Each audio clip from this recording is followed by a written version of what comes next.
preach, because we need you holding the microphone. There are a lot of things that I don't need to remind you of, and I'm going to try to do that anyway. And I'm going to talk just a little bit about beyond the issues why I'm running. I want you to hear that, and I will have some requests for you. First, I'm just so happy to see each of you here. It means so very much to me, particularly because, and I want to make this very clear, alone, I am more or less useless. And it's true for any lawyer. Lawyers are generally useless because we rely on a legal system and a political system that we know is thoroughly corrupt. Which is why if we are to harken back to popular sovereignty, if we are to take the system by storm, we know that it will not be me that does it. It will be you. It will be us together. That is the only way that we will secure a change that will be meaningful and sustainable, is if we all fight for it in common and we define what that agenda is. Deferring to leaders is what got us here. I don't need to tell you that our communities are in crisis, because you probably know that every 15 seconds in the United States, someone is going bankrupt because they got sick.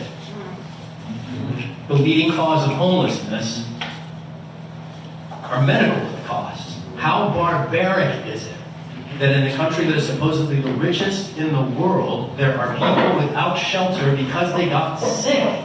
Yeah. It is preposterous. And we know that the incumbent in the seat that we're running for in this district is committed to the interests of for-profit health insurance companies before the health of patients. When we have a healthcare system that preys on sick people as sources to extract wealth from, instead of privileging their care, or better yet, helping us not get sick in the first place, we know that there is something wrong.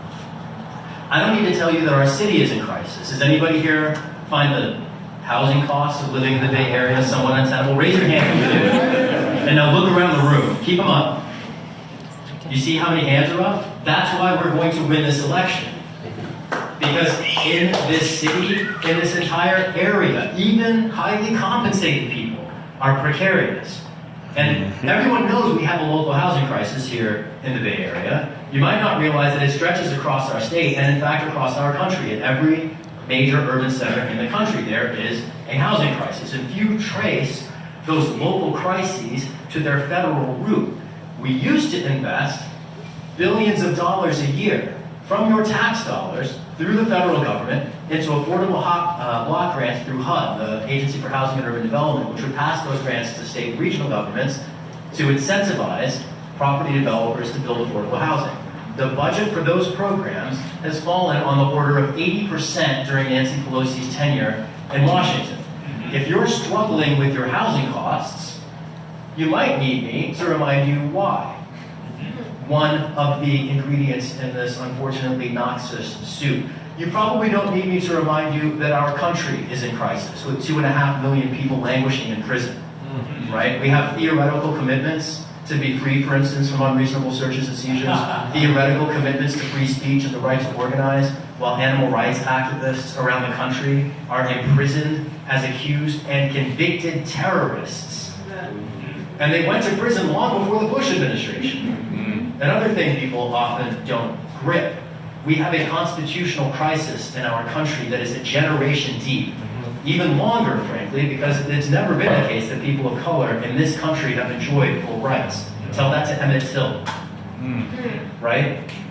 We know that we have crises in a land that claims to be free and claims to be a home of the brave. We in fact live in a land of the police and the home of the prison slaves. That is the reality of the United States today, and I don't expect the incumbent to know it. Unlike the president, unlike Nancy Pelosi, I was not born with a silver spoon in my mouth. And I want to share with you just a few of the struggles I've had to get through to get here, but before I get there, I want to just share one other crisis that you probably don't need me to remind you about. Beyond our communities, beyond our city, and beyond our country, our species is in crisis because we are more committed to fossil fuel extraction than we are to the lives of your children and your grandkids.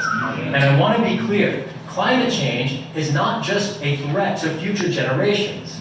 People are dying today from the effects of climate change. Does anybody remember a set of wildfires that ravaged this state not 6 months ago? Did anybody here cough up soot for a month after that happened? You are feeling in a very real, visceral way the effects of this crisis, which has gone on entirely too long, and which we know the incumbent is insufficiently committed to addressing. When she derides the only visionary solution that's been proposed to the climate crisis as a dream, you know on whose side your interests lie. And I'll just pause here to shout out the incredibly inspiring activism of young people. Like, really young people. Give it up for the 8 and 18 years. Give it up for the Sunrise Movement. Give it up for the kids who changed Dianne Feinstein in her office.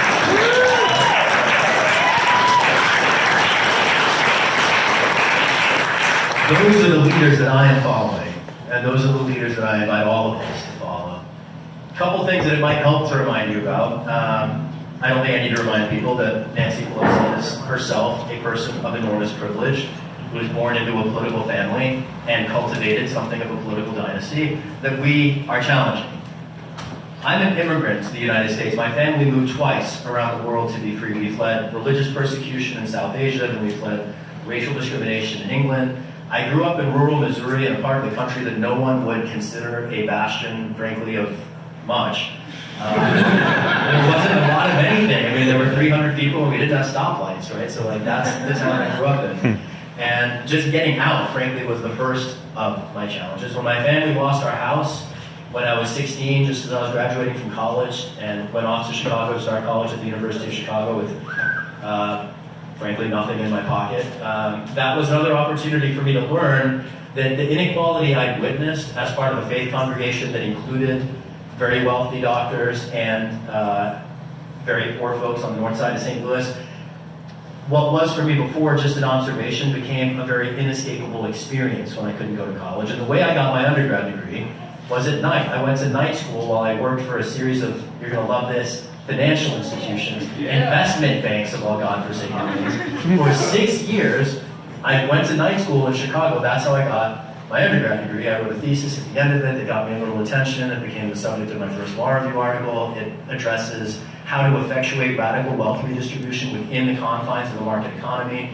And when I went to Stanford, I went there. Feel free to count that.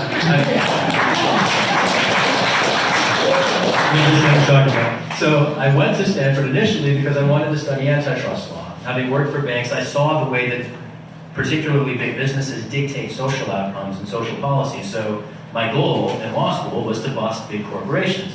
I wanted to work for the FTC or the Justice Department. I got that job in my first summer of law school, and of course at the same time the Bush administration shut down antitrust enforcement effectively, entirely, never to be seen again.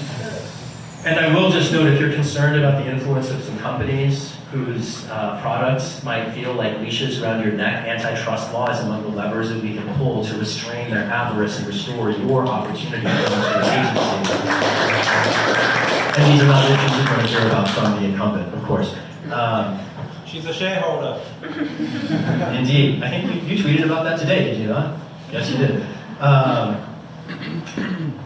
Another thing I want to share with you, particularly just about my own past. So when I was in law school, the set of events that transpired were the Bush versus Gore decision, the 9/11 attacks followed within weeks by the Patriot Act, and the invasion of Iraq. And so for a young immigrant Muslim lawyer who was focused on corporations as the central threat to our freedoms, to witness the government and intelligence agencies step squarely into that position, it forced me to pivot. So I've spent the last 15 years of my life fighting intelligence agencies in the courts, in Congress, in the streets, and with you.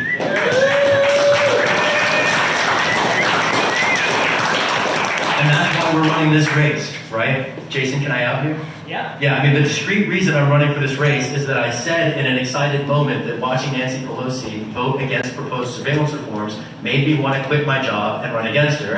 And Jason, in his, I generally think he is a very wise man. At this moment, he might have displayed something, but he said, "I vote for you in a heartbeat." And then that forced me to wonder, if someone I respect so much would say that, what right do I have not to throw myself into the breach? And I'm back. It's why I'm so grateful to see you all here, because I'm not a well-resourced person. I don't come from a wealthy family, right? I mean, I can barely hang on to like surviving in this city, quite frankly. And the only reason we have an opportunity to mount this campaign is because of your support. And so, Coming out of that experience at Stanford, mobilizing against the war as a student activist, going to Washington, mobilizing in the street, filing cases seeking marriage equality for same-sex couples, leading national nonprofit organizations, filing amicus briefs trying to vindicate the right to trial in the face of indefinite detention. These are issues I have done, frankly, everything I can think of other than go to Congress to represent you. I've been arrested in the Senate for acts of journalism. I want people.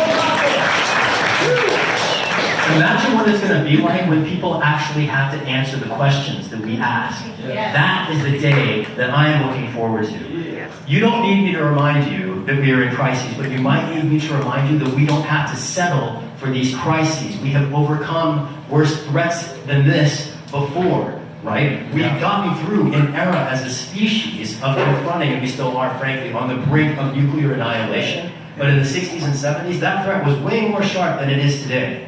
Right? Those of you who might have dark skin, we have struggled through outright colonialism. For 4 centuries, the British Empire ruled the land of my parents' birth. The mere fact that I can stand here holding a microphone and aspire to higher office indicates to you that we are, despite the crises of the moment, we are in the grand arc of justice that Mark referred to, making progress. Right? You might remember that when we see on the news our elected representative adopting Republican fiscal austerity rules to constrain the progressive caucus, when you see her deriding Medicare for all and shoring up a for-profit predatory healthcare system instead of one that acknowledges healthcare is a matter of human rights, right? You don't need me to remind you to be pissed off, but you might need me to remind you that with the depth of the crises that we confront today are correspondingly magnificent opportunities. And you will need me to remind you perhaps of action opportunities, which I'm very eager to do. I want everybody here who has supported our campaign, either as a volunteer or as a donor in this cycle or the last one, to raise your hands for a moment. Give it up for those folks, y'all, because they're the ones following this campaign. If you didn't have the opportunity to raise your hand then, I would invite you to join us. We have sign-up forms at the front, at the table. There are a couple of electronic devices, iPads at the front, or you might have one in your pocket. You can visit shahidforchange.us, and I would strongly urge you, I would implore you, to either sign up to volunteer with us, and that can look like lots of things. That can look like tabling at public events. That can look like knocking on people's doors. That can look like dropping off literature. It can look like taking photos. We've been mobilizing in the streets, supporting the nurses union in fights for Medicare for all.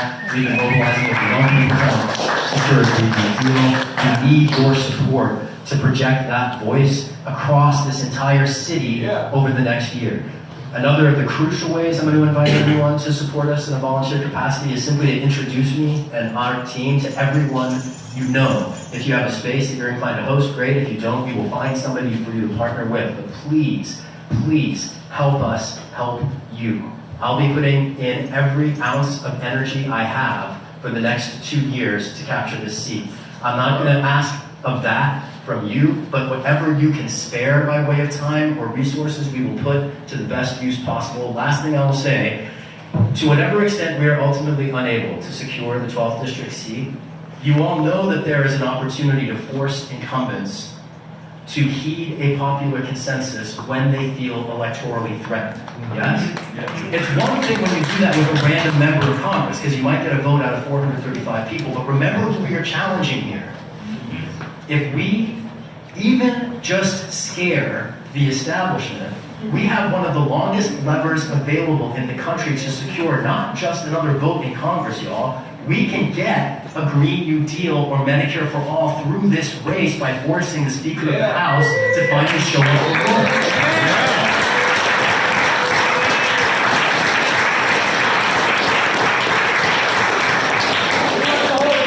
I'm going to invite you just to join me in a chant before I turn the mic back over to Banshee. You might find this slightly complicated, but I think you all get it's a funky crowd, right? You need to see a doctor, it should be free. Health care is a right, not a commodity. You need to see a nurse, it should be free. Health care is a right, not a commodity. You need to get some medicine, it should be free. Health care is a right, not a commodity. You need life-saving surgery, it should be free. Health